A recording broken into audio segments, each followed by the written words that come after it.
Many times I got asked, what can I do if my image is underexposed?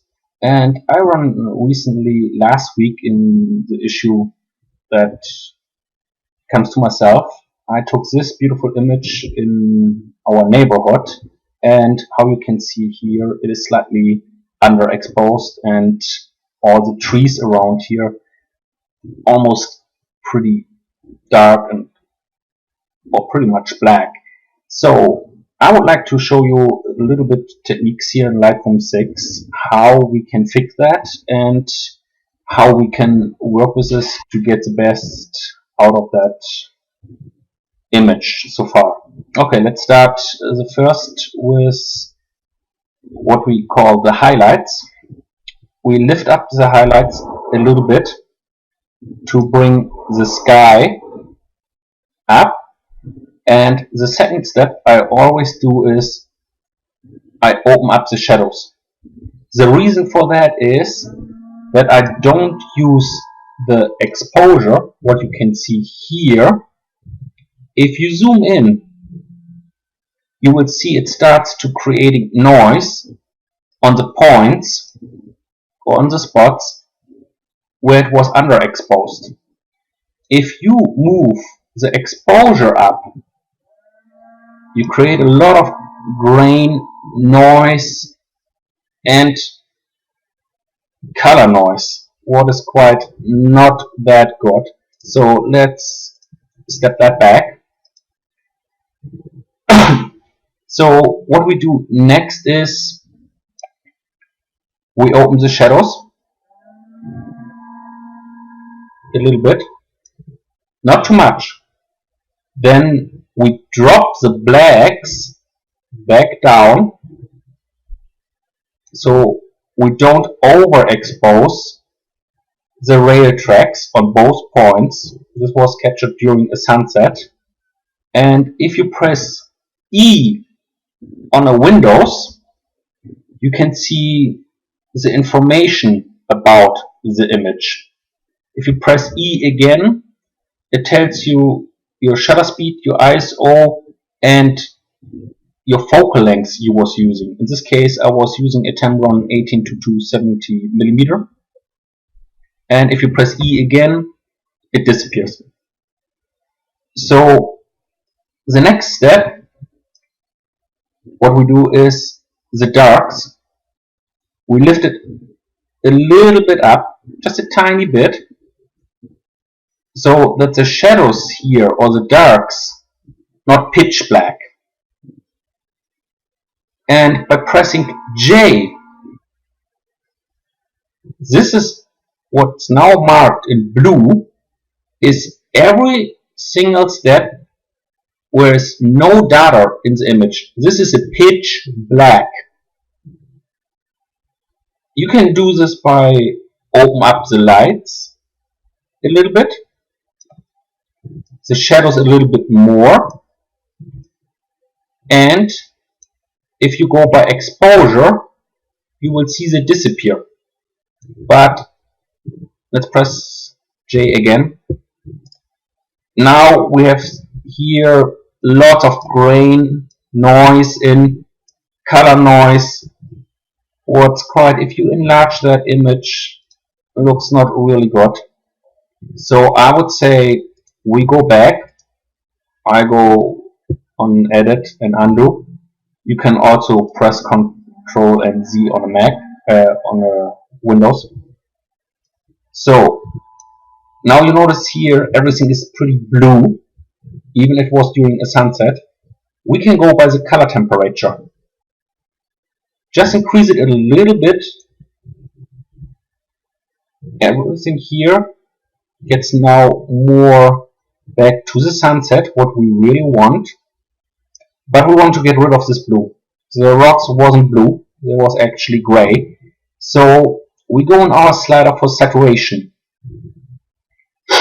And on the saturation, we use the blue slider and drag it to the left. So we notice here the blue is gone. Unfortunately, a little bit on the sky, what was at this moment more red, but contains some blue, as we can see here in the histogram. We go back up, and what I want to do next is we go with the clarity. You can drop it to the right. You notice it gets brighter because it's lifting up the texture. And with here a little nice sun glare, but we want to go further. We go in our tone curve. Our tone curve, we pick out the darks and shadows, what it's displaying here. So if you push the left mouse button, hold it, you can drag it down and you can drag it up. This gives you the fine adjustment, or a little bit more control, how I think, how you want to create your shadows. The same you can do with the darks, with the lights, and with the highlights. So we go further down, zoom back in, and that is because it happened on an underexposed image. We brought up the lights, brought up a little bit more, or lifted the shadows. We created some noise. You can get rid of the most if you use the noise reduction. That means the luminance is slightly to the left. It will get a little bit more blurry, but you can go in the sharpening and sharpen the contour around the rocks just a tiny bit. If we go on our image and we notice this here, like on the rim of the car, there we have some color noise. If we go with the color slider, the little pixels getting smaller, get a little bit more out, and go back to the main image. The next step is, I want to give this guy a little bit more dramatic. So what we do now is we go through the slider Vibrance, drag it to the right, and as you can see, as soon as we drag it, the colors comes up. I would say we go to 26. 26 is pretty okay. And what is going on in this image is here we have a lot of oranges and yellows. Of course, couple greens, but they're almost pitch black. So I want to give this a little bit more the sunset feeling. You can use in saturation the yellow slider to give it a little bit more texture of yellow, or you can take the yellow out like we do in our case. On the rail tracks here, I don't want them too yellow. You can go also with the oranges, what is in here, move it to the right, you increase it, move it to the left, you decrease it.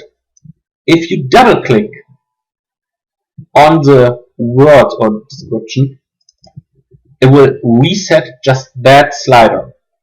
So we give this a little bit more, go with the reds. It was a little bit too much. Go 20 and take a little bit more blue out. Aqua, we leave it as is, and then we go down and smoothen a little bit more. Let's go to 65. From there I go back, and as this step I go in the exposure. Now I go one stop over, maybe another. What is good enough? Go with the temperature because we changed the sliders. Little bit warmer feeling, but now I've again here too much yellow. You also can use contrast. So we take a little bit out.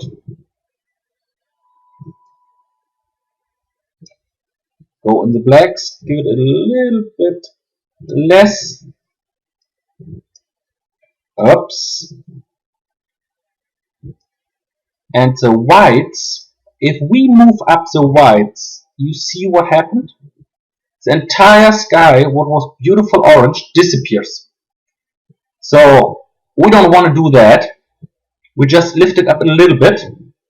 You don't have to use every slider. It's how you feel and how you think it will be looks to you the best. That's what you should do. And we have the highlights. If you drag it to the left, you would see it. It gets more. It's losing more, let's say, attraction. And if you go to the right, it brightens everything what is white, or not a real white. What is brighter than the dark, it lifts this up. I'm sorry if my explanation is not that well, but I hope you can see the settings really well, how I adjust that. So now we go to luminance. Luminance actually is the light behind the color.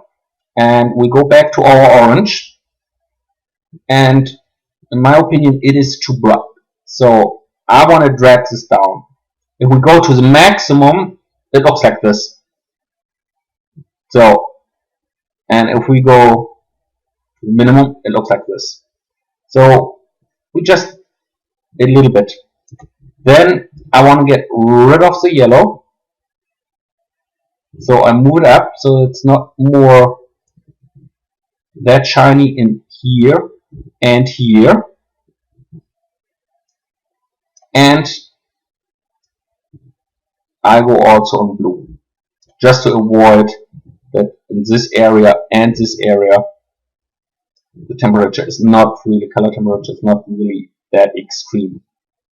So, and if we look at the before and after, I would say we got a pretty decent result out of that.